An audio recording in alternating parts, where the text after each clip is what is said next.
పెద్దపల్లికి వచ్చిన తర్వాత తెలుగు పేపర్ దొరికింది, ఈనాడు పేపర్. అది ఆ ఈనాడు పేపర్లో అంటే ఒక సంఘటన అంటే బాగా చలించిన ఒక అమ్మ మన ఉస్నాబాద్ బస్ స్టాండ్ ఎక్కి దూకి చనిపోతుంది. అబ్బా కరణాలు వాళ్ళు పివి నరసింహారావు గారికి సరే అక్కడ ఏరియా కాబట్టి రిలేషన్ సంథింగ్ ఏదో కానీ కరణాలు మంచి బతికిన కుటుంబం, పిల్లలు లేరు.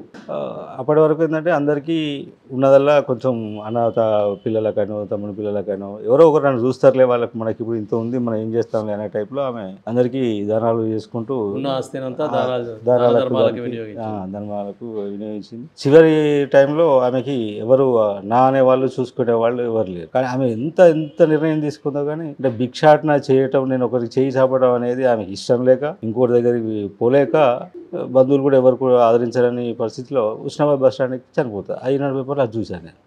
అప్పుడు బాగా మైండ్లోకి వచ్చేసింది. అంటే భిక్షాటన చేసే వాళ్ళు కొంతమంది ఉంటారు, అంటే అది కొంచెం ఏంటంటే కావాలని చేసేవాళ్ళు కొందరు, తప్పని పరిస్థితుల్లో చేసేవాళ్ళు కొంతమంది ఉంటారు. కానీ ఎన్నో మనం బస్ స్టాండ్లలో రైల్వే స్టేషన్లలో వీళ్ళంతా వాళ్ళని చూస్తున్నాం కదా, ఇట్లాంటి సిచ్యువేషన్లో ఉండేవాళ్ళు కూడా ఉంటారు. కాబట్టి ఏంటంటే మనం వృద్ధులనే చేయాలనే నిర్ణయానికి వచ్చిన